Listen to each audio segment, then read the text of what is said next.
Let us all prepare ourselves to worship our Lord. O le tātou tāpua i atu i le tua.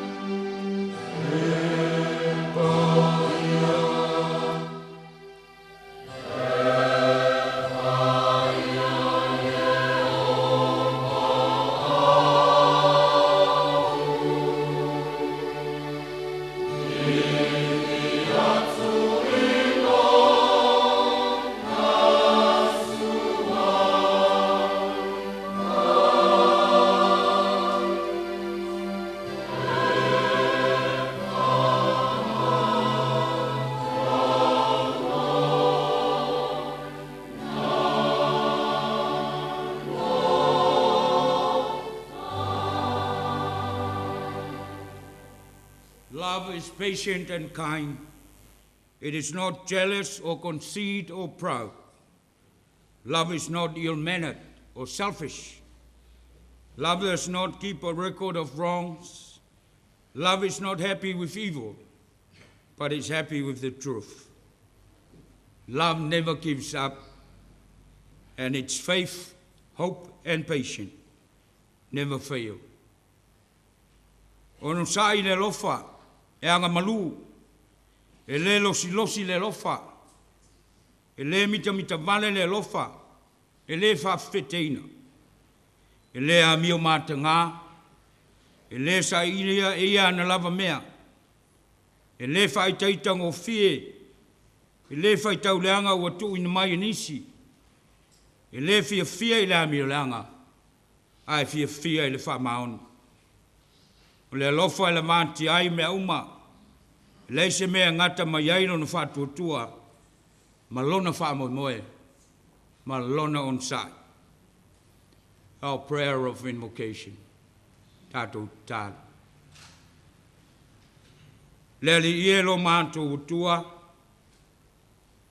whānaunau atu o mātou loto mo mātou nganga, le ngata ia i mātou manei a lo atunou, se ea fia mai e ala i lo wanganga pa ia. Whau ina o mātou tangata ngasala, ne ia mātou whaia pēle nei tāpua inga, i le awa ma le mingao, e te tauai malo pa ia, malo mamalu, malo sisiesi. Mai o tuai mea uma i le wha silisilina, o lau lava vi inga e wha vavau. Ono Yesu lo mātou wari iwa mātou wole ma tālo tuai. Amen.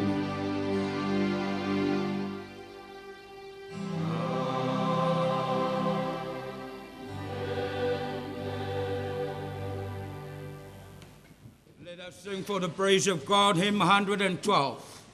Se laus fulua le veinga o le tua. Tātou pese ai, se laus fumalu.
O nā tātou whamaulalo I lumo o le atua I ala le tālo. Tātou wifo matatālo. Le atua silisili e se, o le atua paia ma le atua mamanu. O le atua le whaafwanga o mea uma, o le atua whaiwawenga. O le atua whaafonga talo, ma o le atua talimana.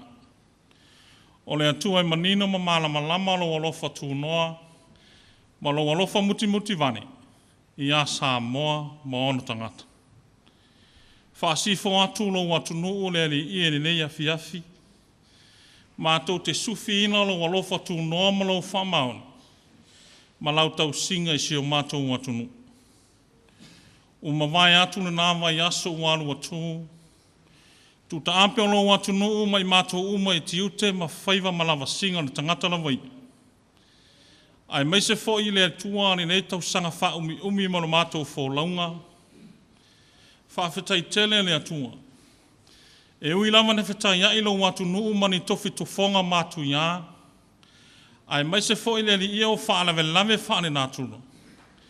Whawhetai le atua I le file mu e au mai e fina ngalo mo mātou loto. Whawhetai le wha moe moe. Ai mai se foi o le mauti noa e au mai e si o mātou watunu. O oe o le atua o lo soifua, ma o lo soifua, pēr lawa pēr. Whawhetai le atua I au wha manuianga wala ese ia Samoa maona tangata. Whawhetai le atua I lo mātou tofi e au mai e soifua mo mātou whiolai. I lo mātou wala sauloto le sio manga mātango fie, o le laufanua o le ngata I whale. Ai mai se fo le atua o mātou tū maanga nuu na whaamvai. O anga whakerisianga, ai mai se fo o le whiau whale angang. Whai longa ia le atua o loa lofa ia Samoa ma ono tangata. Mātou whawhetai le atua I ati nae uma, ma ta mao a inga wala ese a wale soifua solo le leo o tangata I aso whaiso. Ai mai se fo I ono mātou iai nei vai tau le maa le alengo fie ono le fesuia ingo le tau. Ai whawhetai le atua I lo walofa. Ua manu fo launga Samoa nei vai tau sanga. Ua mātou whawhetai le atua I lo whaanga ina o mātou tangata teito o tasi tiute, ma tofi, ma tāleni. O anga vāu e au maia I tangata la vai.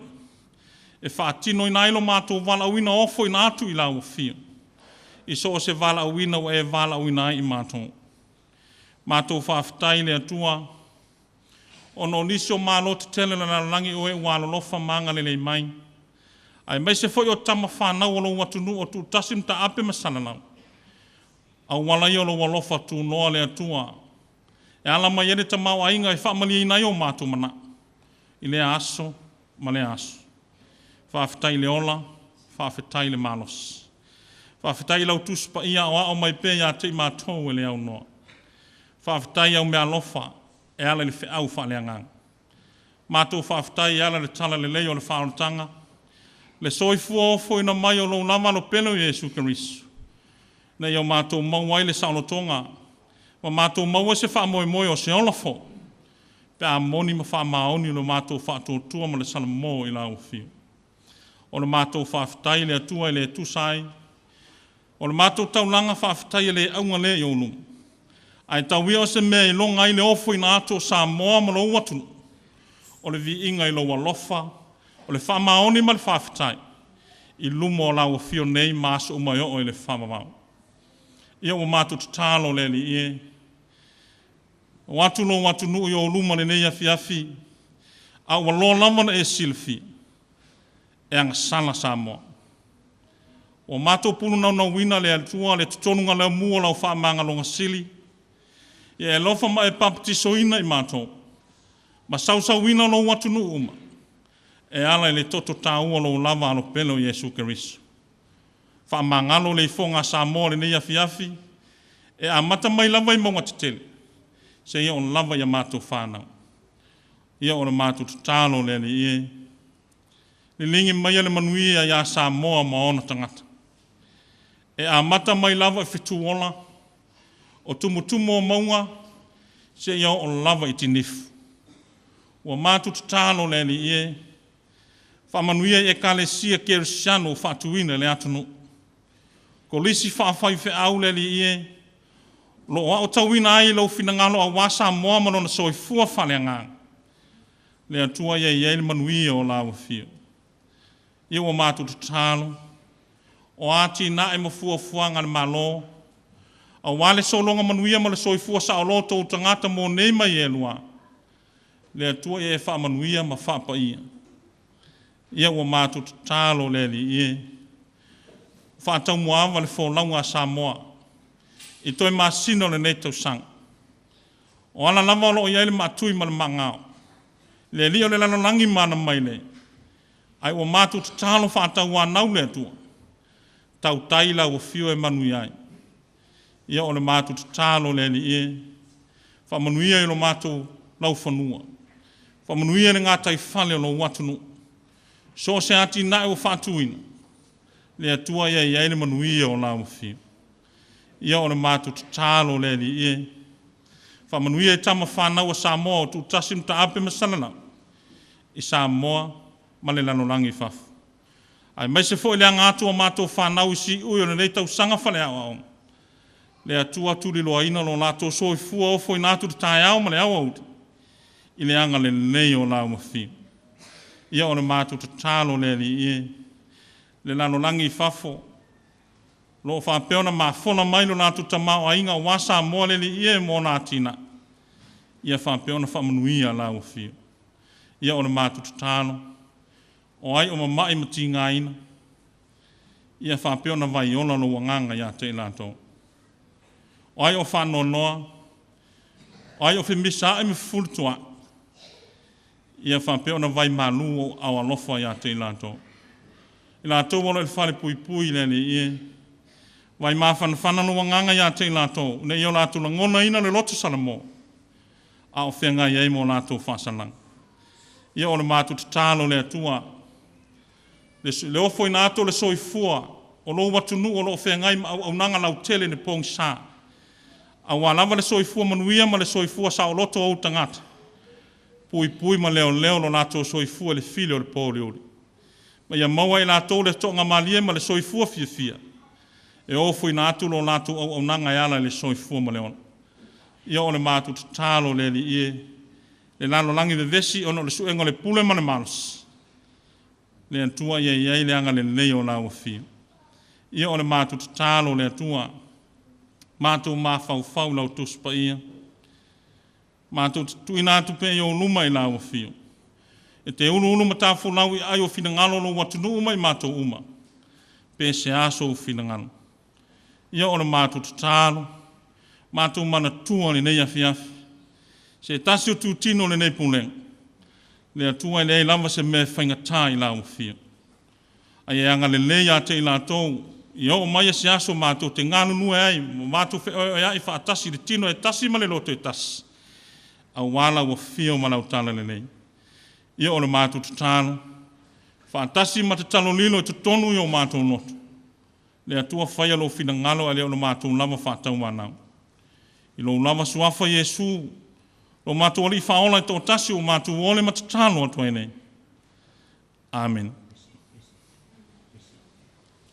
O le vi inga o le atua saunia lau whaipesi.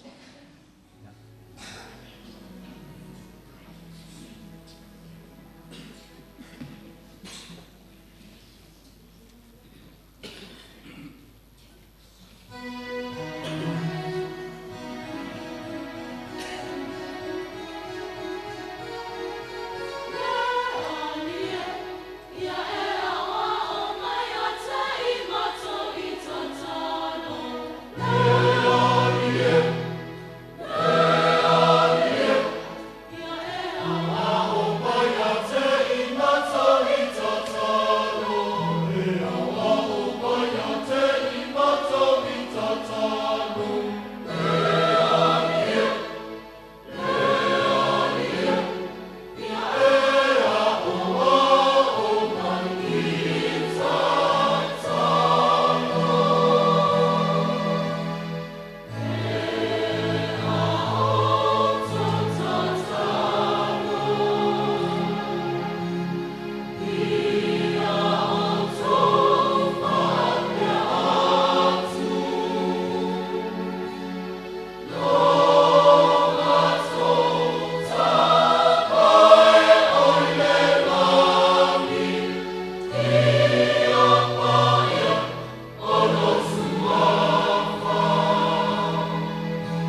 whaafonga maia o le whaitauina o le tuspa ia.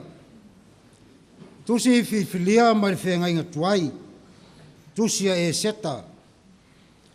E seta le mata upo e wha. A mata le whaitau mai le whai upo e sifuru lima. Sei wha angata mai le whai upo e sifuru fitu. E seta wha le mata upo se fulu lima sei wha angata mai le sifuru fitu. Whaafonga maia o te whaitauina. O a fionga pa ia le atua. O na whai atua i leo e seta.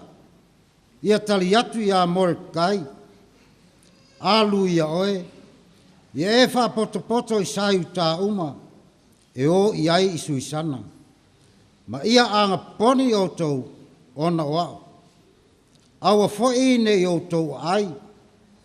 Aua foi le inu i aso e tolu. I le pō ma le au.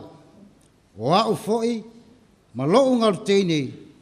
Ma tau te anga poni wha pēnā. E wha pēnā foi on o waluatu ai i le tuku. O le mea e le tusa ma le tūla fono. A whai o te oti ai. Oti ai pē ia. O na alu lea o Mordecai.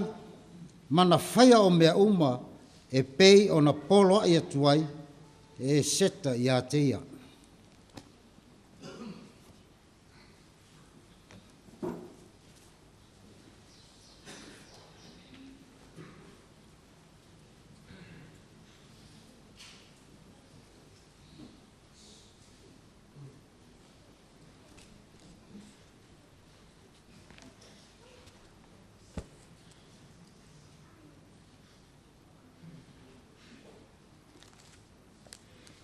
O le whaitauina whaalua o le tuspaia. Ia maua le tātou tusi, le tusi mai le whengainga fau. Tusi a Paulo i a Filemoni. Lona fwai upo e valu, se ia whangata mai le luas fulmatas. Tātou te whaitau whiaua wa i ai. Tusi a Paulo i a Filemoni. Lona foi upo e valu, se ia whangata mai foi upo e luas fulmatas.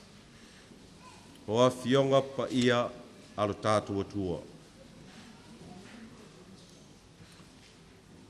O le nei, e ui lava ina ua au whamalosi e polo i atu i a te oe. Ona o keriso i mea e tatau.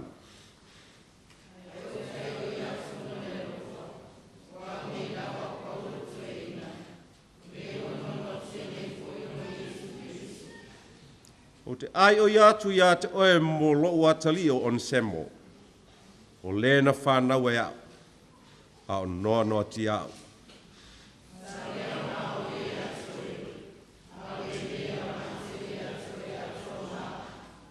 O te whafo iatu i a te ia. Ina ia e talia o ia. O loo lava tino ia.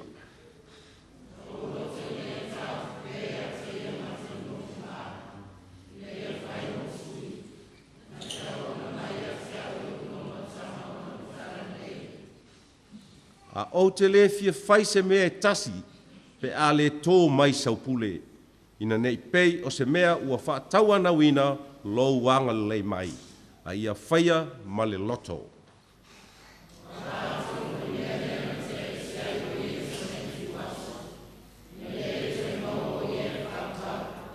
Le to e wha pei o se polonga, ai sili le polonga.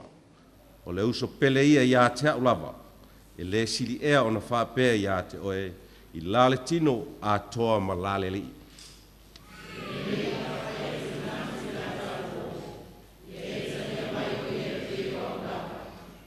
Ai a whai na ianga leanga i a te oe, po ua ai tā lafu i a te oe, ia e tuu mai lea mea i a te au.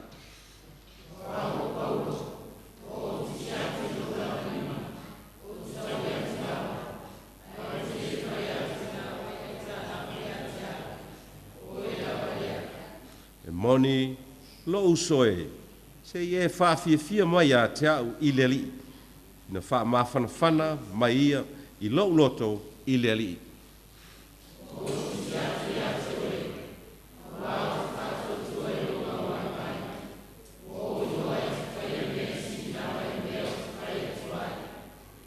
pamanuia mai le tua faitauina o lana fionga paia. O le pese ua saunia le au fai pese.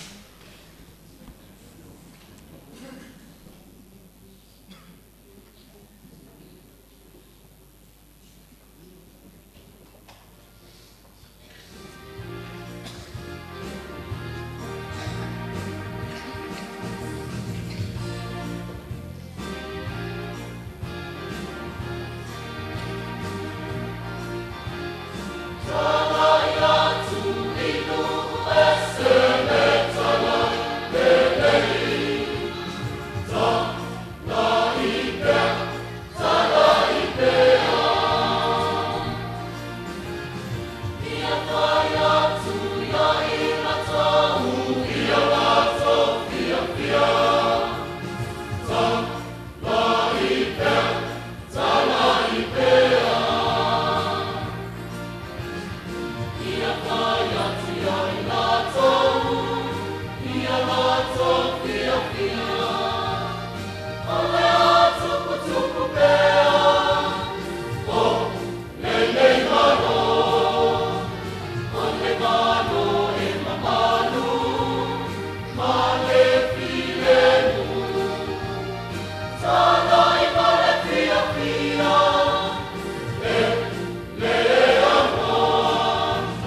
mātou utua, sila alofa mai au fonga e le wha I lau whanau.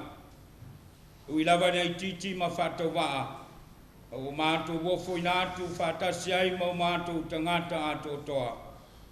Se I alofa ma whamanuia ma whapaia, ma I whao ngai na pea, mo lau fio, ma lau whinangalo.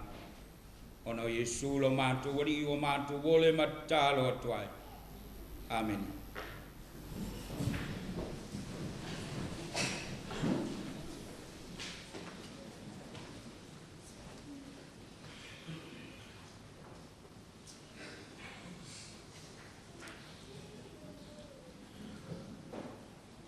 The word of God in the name of the Father, the Son, and the Holy Spirit. Our text is from the letter by the Apostle Paul to his friend Philemon, verses 15 and 16. It may be that Onesimus was away from you for a short time, so that you might have him back for all time. And now he is not just a slave, but much more than a slave. He is a dear brother in Christ. How much he means to me, and how much more he will mean to you, both as a slave and as a brother in the Lord. The theme of our sermon, heartfelt love. Heartfelt love, in other words, love that comes from the heart. In the Greek language, there are 3 words which have the same meaning, love. But their definition and expression differs from one another. The first word is doulos. This is love that is motivated by pride, motivated by greed, motivated by selfishness, by lust, by the need to satisfy all human inspirations. Therefore, a person will use all the means at his or her disposal to fulfill them, disregarding the consequence of his or her own action. It's the survival of the fittest, where life is centered around number 1. That's why it is referred to as animal love.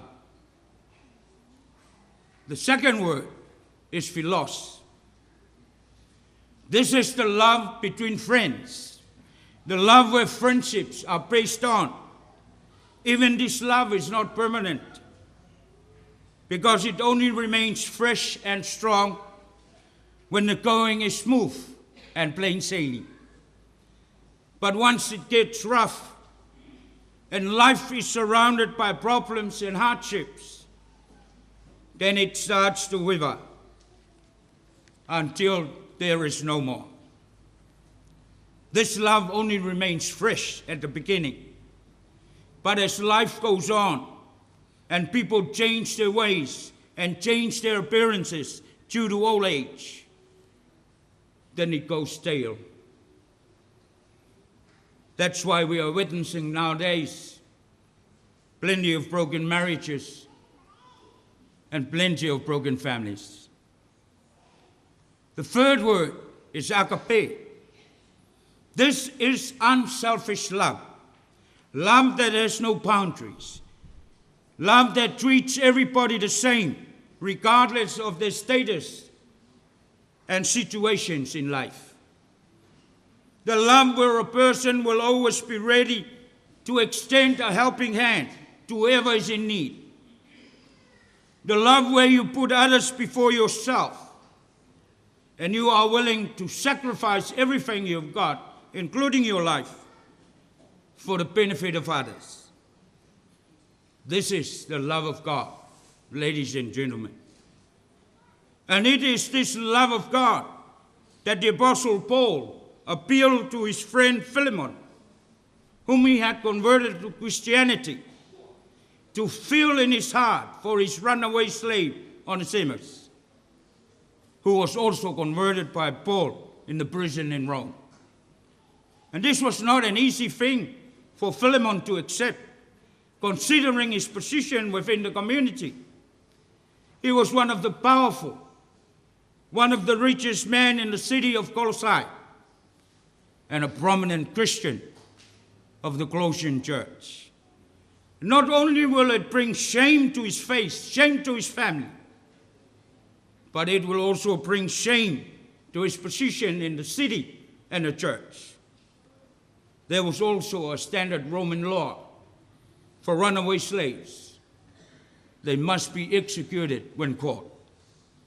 Yet, nothing is impossible to the Lord. And when we have God on our side, who can come up against us? Philemon not only reconciled with Onesimus, but he set him free and welcomed him back, not as a forgiven slave, but as a brother in Christ. This is the power of the love of God, which cannot be found anywhere else unless it comes from the heart, the center of life. But it cannot be practiced. It cannot be exercised without genuine belief and genuine faith in the Lord. It was love through faith that made Paul wrote to Philemon. It was love through faith that drove Philemon to accept. And it was love through faith that made Onesimus return to his master. It was also the work of love through faith that all were forgiven. And they started a new life together, not as master and slave, but as true brothers in Jesus Christ our Lord. Heartfelt love because of faith was the driving factor behind the rescue effort by Queen Esther of her people in our reading from the Old Testament. When she was told about the destruction and annihilation that would befall citizens of her country due to the king's proclamation initiated by his general Haman through evil means, she knew she didn't have the strength nor the power to do anything. There was also a law that anyone entering the palace without permission will be instantly killed. Yet, it did not discourage or stop her. She said to her uncle Mordecai, "Tell our people to pray and fast for 3 days and nights. I will be doing the same with my girls. Then I will go to the king. If I must die for doing it, I will die." She was willing to give up everything, including her life, so that the people of her family and nation will survive. She didn't rely on her good looks or rely on her wisdom, but on the power of God's love through her faith. And the proclamation was abolished by the king. Grief and despair were replaced by joy and happiness for everyone, while General Haman and his sons were hanged from the gallows that he made himself for Mordecai and the Jewish people. Ladies and gentlemen, and the people of our nation, we are on the road to recovery from the worst tragedy that hits our shores. What better time for all of us to start afresh with the love of God fulfilling our hearts? Because it will guarantee honesty, it will guarantee justice, it will guarantee righteousness, faithfulness, fairness, unselfishness in the fulfillment of our various duties and our daily lives. Then peace and harmony, together with the abundance of God's blessings, will be ours and our children. God's love is loving from the center of our hearts. The heart, the center of our being from which we have life. It's giving up what we cherish most so that others may enjoy and have happy lives.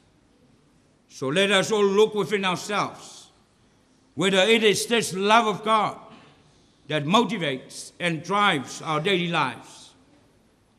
If not, then it's time to walk the talk. Because life does not center around number one, nor does it center around riches and wealth of this world. Remember, God knows everything, even our innermost thoughts, and his judgment is always just and righteous. Jesus Christ is the wholeness and fulfillment of God's love. He gave his all, including his life, so that you and I and all of us could obtain everlasting life. Therefore, unless we let this love of God completely rule and control our lives in this world, there is no guarantee that we will inherit the kingdom in heaven. So, brothers and sisters in Christ, whatever battles, whatever hardships, whatever problems we have within us, we always have a choice to choose God's love and do the best we can for the benefit of others and for the glory of our Lord. May the Spirit of God enlighten unto all of us the deeper meanings of his most holy words. Amen.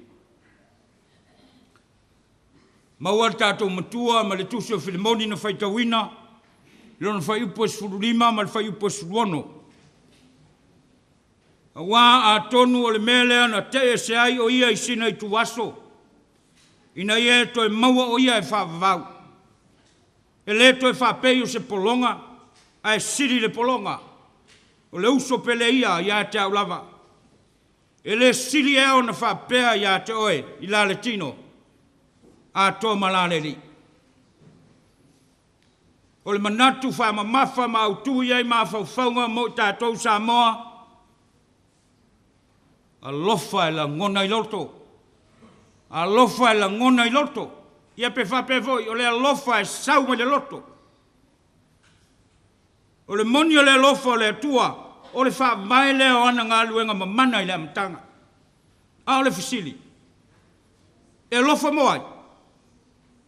O le tali. E lofa mo tātou Samoa. E lofa mo tangata soifua uma le lolangi. Pea ana mo li mau le tusi kenese, wa sila le atua, wa mata ngofie ma le leime uma le fofanga. Nei whaia i leo tangata i lona lava whātusa pa ia. O le wha moe le whina ngalo le atua, o le wha ali atu fo i le soifuanga o le whanau o tangata i so uma.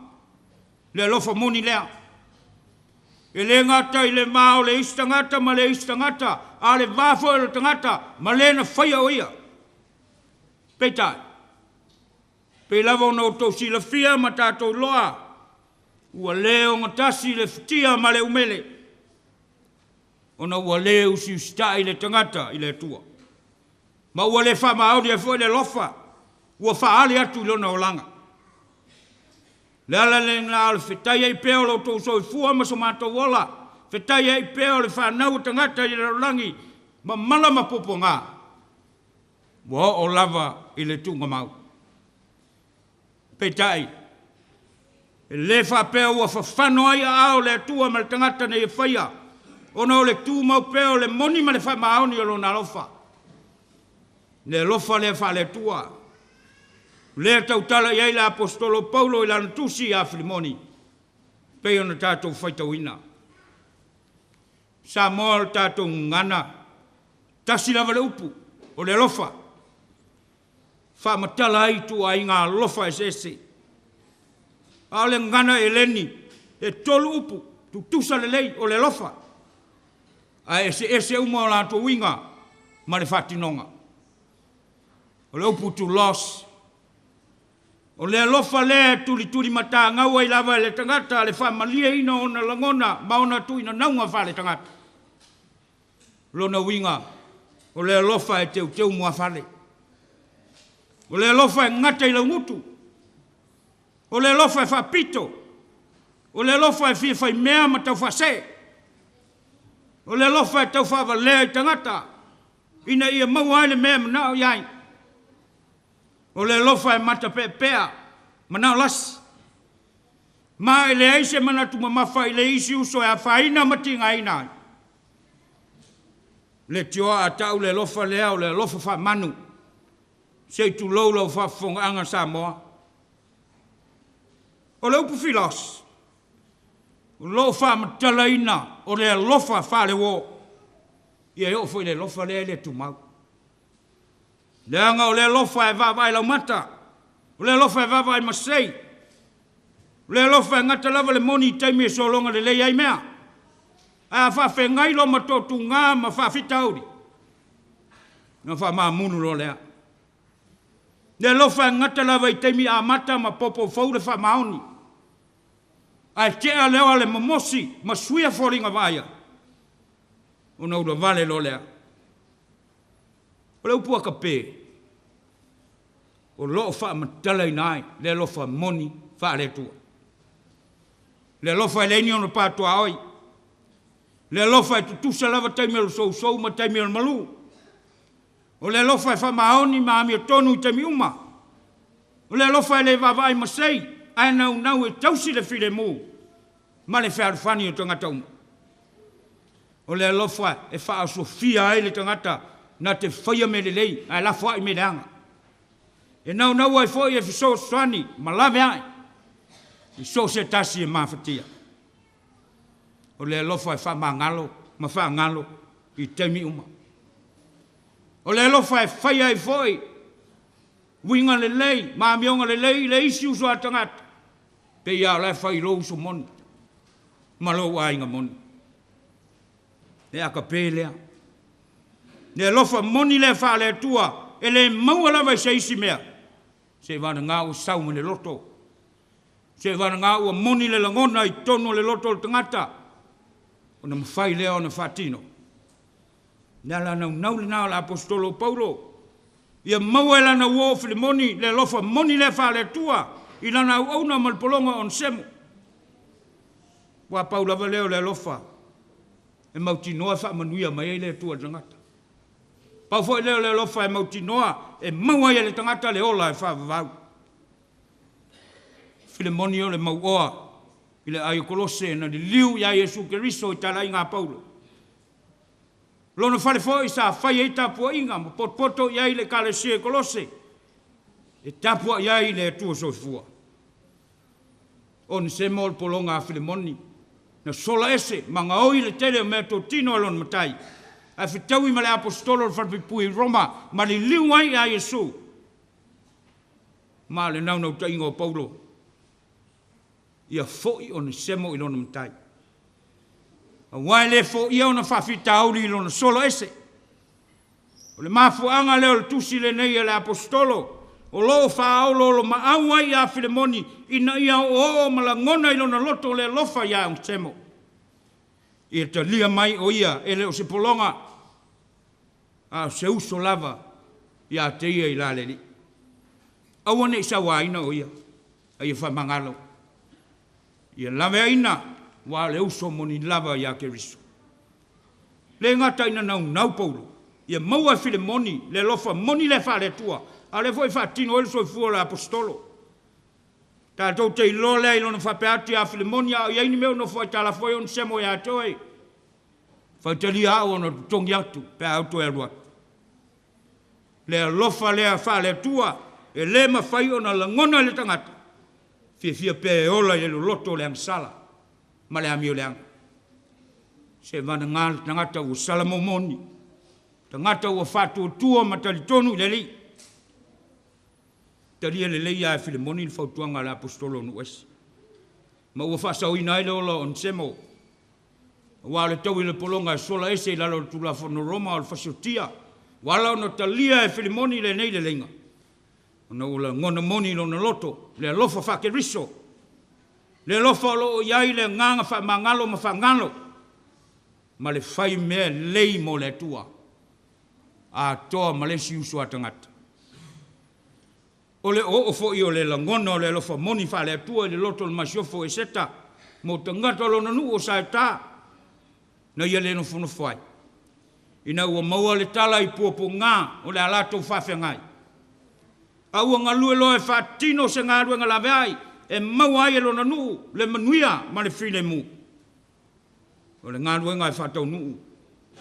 Ai fa moe ma fa lango i le soso ni mai o le tu. A le u fa tonu lu. No fo anga poni. No fo te talo tanga tauma. O lo fa lo mai ai foi mo tatou Samoa e le ai se me ma fai le tangata pe au no ma le tua. A tatou au foi ma le tua. Oi la me fai na fa sang tau mai. Le fatu tua lea ma le loto ua fatu mulia i le lofa. Na le solo muni ene ma sofo e seta. Au mau ai le loto tele fatau nu o ele ngā ruenga la vea. Ti ngā foi o nei loe ele ma sofo.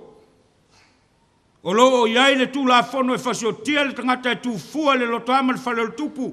E au no ma se fata ngaina. Ai tu la i lava man. Le lofa le fale tua Samoa. A o ina fatu mulia ma pai le loto le tangata. E le fasiri ai ateia. Ai ave le fasiri ma le fa momua. Isi o nauso atangata. O le awalu. A fai o te oti ai peia. O le ola ua ofo inatu. Ina ia manui ai ainga. Manui ai nu. Manui ai fo le atu nu maon tangata. Peita. E le vale tu lima. Le tau i le tangata. E fa maoni lo na lofa i le tua. Ma fai alo na fina ngalo pai. A leo ua fasa o ina sauta. Ua fae ina foi malato ai malato fanau. I le lasi o fa manianga le tua. Fa pefea le lofa tau fa valea. Fa pefea le lofa fa ole Samoa. Le lofa ua ave ai le fa mua le tangata le sa lia le tau le leia. Sa lia lo na mamalu. Sa lia le oma le tamau ainga. Mo ia malana whanau malona ainga. A le ua pa ulama le sa mana le ulo le whao. Toi whatau tau aha manu le la au na ia whauina. Sa mo ai. E tuai lava e whai mai. Le anga le wha masinonga le atua.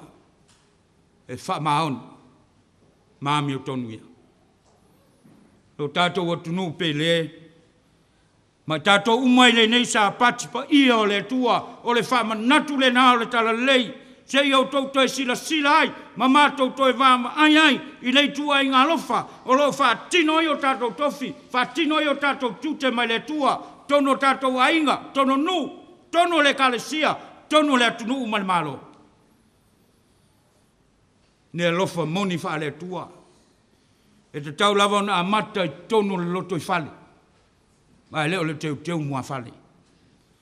Amata mea i tātou mātua i tono ainga. A ngā au o le lofa le whale tua. Ma whatu muni ai le loto tamā. Whatu muni ai le loto tina. O na maua leo se mawhtanga. Le ngata i le wāwha le ungani. A le wāwhoi ma le whanau o le loa tāua le tua. Ua whaai mai o tau au ma mātou lima. E tumu le mawhanwhana. Tumu le fifia. E tumu le whaalwhani ma le while mu. Pa mauni e le tasi. E tutu mga lulu e whatasi e mātua. A wale tapua ina ma le whawhai. Lele ina o whanau. Ina ia maua so lato lumana i manuia. Ma ia vi ia le atua i o lato o langa. Mua o whanau. O le lumana i manuia leo ainga manu. Lumana i manuia o le malo ma le atunu. Whapea fōi ma le lumana i manuia o ngā rua ngā le atua. Ma o le matafa ioi le ai tātou mātua. Ua au mai le atua. Ina ia whapea o le tātou whaia ia so uma lo tātou wola. I le nganga ma le whamaon. Pei tai tō tele mātua. Ua whata mala. Ma whata le. I o lātou tiute whai. Ona ua le maua. Le lofa moni le wha le atua. I o tātou loto. Le ala fo le na le tupu tele o le whaitanga. Tupu tele o le mulilua. Tele ai ungari te tea. Tele ai ainga ma le pelepe. E tu la wha i whanau tono le atunu. Le ala lia e mai fo le na i le aso ma le aso. Whainga mata ngā, whainga inusia. Toi whaia lava e mātua i alatu whanau. Le mafuanga fo le na le le ave le aunga o nisi o whanau. A tutuli o whatau le mea le la tele. Matai au e lava le po whewai. Whai ngō fia e no pā ui le loto le angsala. I whai ngā reali i o le lalangi. Po le alava le mea pā sese ai o tō mātua. O lo whapea no whaia o tō whanau. O le aunga lava. Ua misi atoa. Ma le ai se lofa whale tua. O la ngona i o tō loto. Le alofa moni fo i lea whare tua. Te tauna tāna loha mua ai o tō matai. Tauna tau la mua ai o tō taitai. O le malo o male atunu. Wā wha maoni mami o tonu le pule. Ua whea alfani ma whiwhia. Ua while mufo i ma manuia tangata uma ainga. O le nuu male atunu. Po le afo se whainga tāo se mea tau te manatu iai. Tali sa paia e tangata uma. Leanga o tau taitai, e taitai i luma, e mo mua whawhitai ai le whili. Ai leni taitai e le lafi. Ma muni tua o tangata. So se mea foi tau te sao noma whetalai ai, mautino lama e tangata uma le atunu, tau te sao wavari ai foi. Au tau tongi foi le moa, tongi whatasi am le afa. Mua e whasiri a tau, le while mu, ma le manui oisi, ino o tau lama. O na mauti no lea, wha manui o lea tua, i a tau ma o tau whanau. E mauti no le whatu mawina e lea tua, o lo tau whaeina, ma lo tau mamanu. Mauti no foi e whai atu e lea tua lea tamai, le malosi. Wha tino ai o tau tofi ma o tau tiuti. E au noa loa o tau whina ngalo.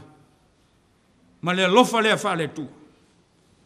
Lona winga ua mapu i ti ngā lea tunu. O na ua o tau le wha mahu. Wautou le whaia le whingalo le tua, au whaia lava mea tau te loto iai. Wha ole ai ma wha prito o na wha tau nu o tau tiute.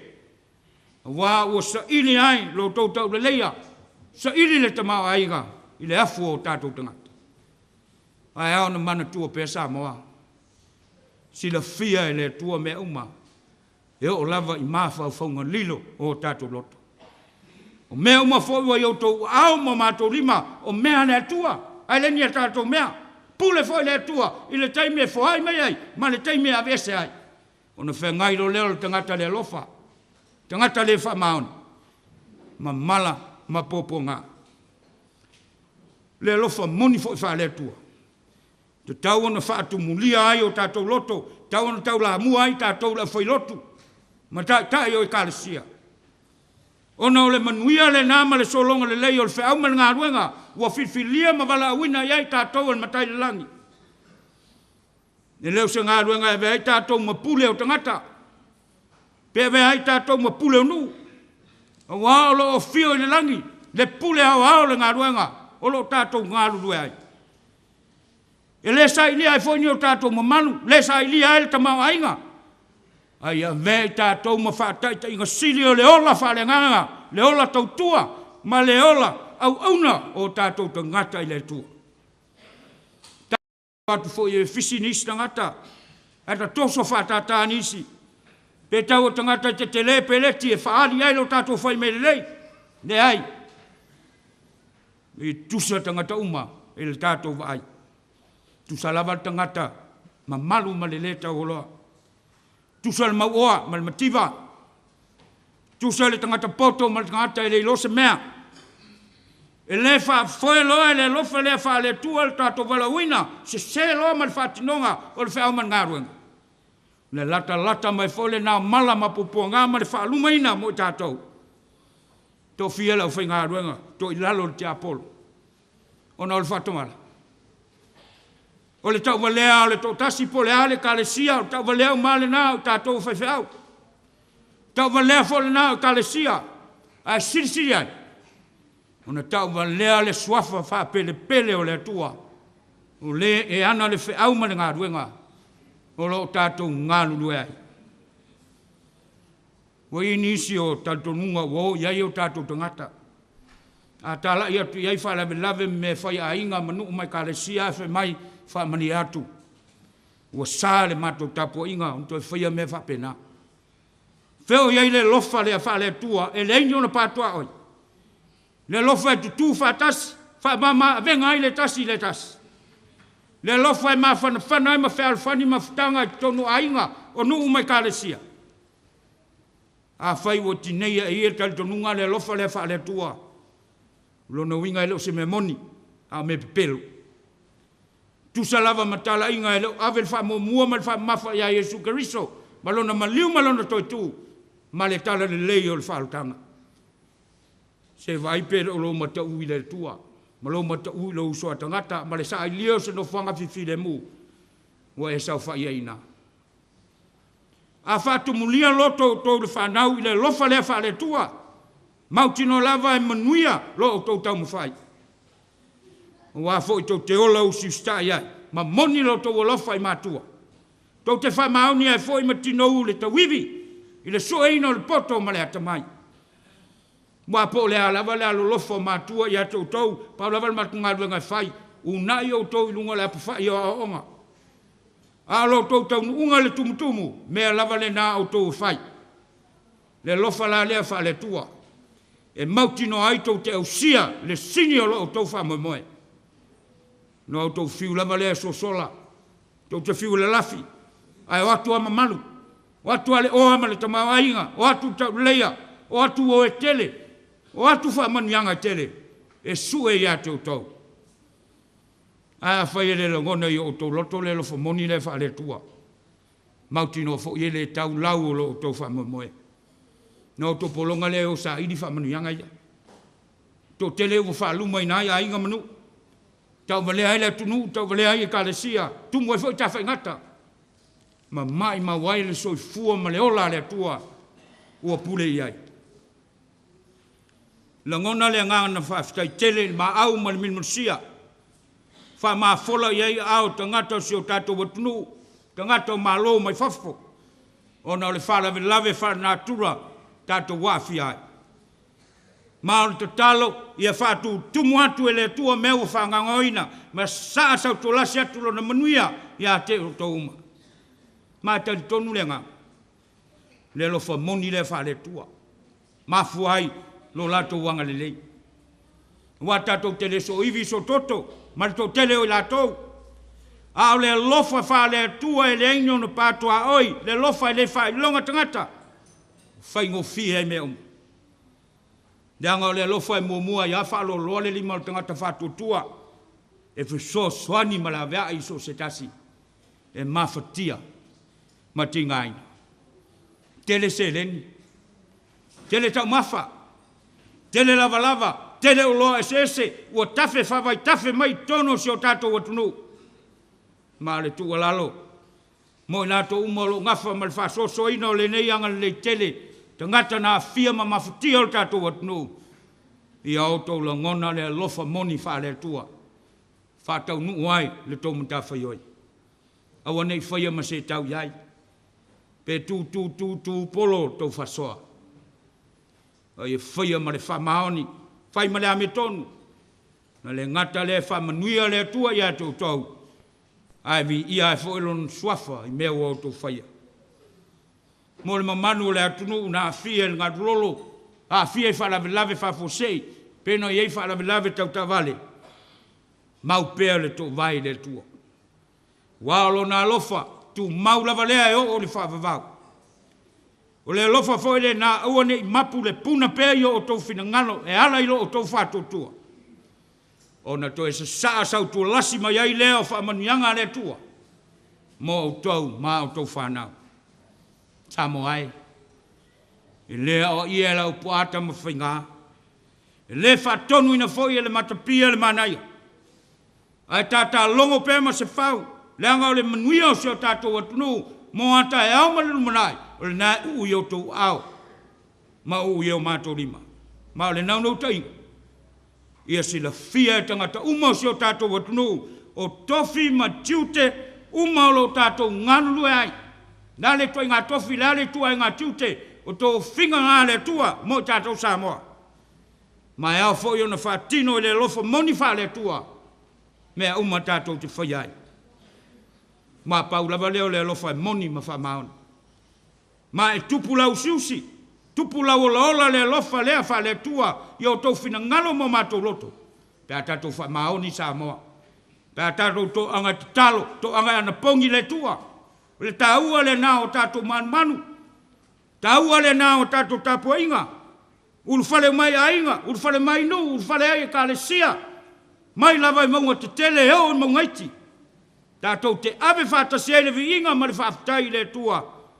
Tātou nono manu whātasi ai. Ngo aso tātou manuia ma tātou whanau. So ia le whaia le asa. Maso usua i tā whaunga i whale tūrisi. O aisi ma tā whanga, o aisi mea tu fua, whaia le nei ma le nā, ma inu ai ava marosi. Wa e o mai ei whawhitauri. E o mai ei fo i mala ma popo ngā. O Yesu ke riso lava ia sa moa. O le taun unga, ma le atuanga, le lofa tu noa o le tu. Lona winga na o Yesu ke riso fo i lo tātou a wala sa moa le manuia ma le ola e whawavau. A whaina e le o le lofa wha le tua. Le whatino e lo tō soi fua ma sa mātou wola. Tau launa toi liu tō wha ma le whautanga. Tau toi a fua stai a fau. Ina ia wha maoni lo tātou la ngona ina uma lo salamo. Ma le wha mau lalo i luma o le atua. O na vei le oi, a vea ia, a vea ai tātou uma o ni ta ngata fau. O la ngona moni le wha maoni o le alofa o le atua. Ma tonu ai lolo tātou wha vai. Wha vai i le atua Samoa. Ona suia leo mala. Suia popo ngā Samoa. Suia whawhitau. I le while mu. Ma le manuia o le li. Ia manuia tele si o tātou watunu. Ona o Yesu. Amen. Let us sing again for the praise of God, hymn 73. Fitsutod. Le me inga o le tua. La tātou pisi ai.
manuia ma le file mua la o fio le tuol tama.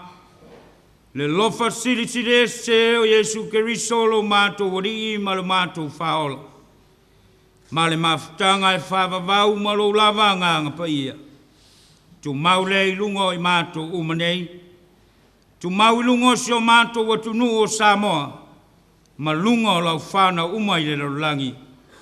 Nei maso malama. Se ia o i le whavavau. E whavavau lava. Amen.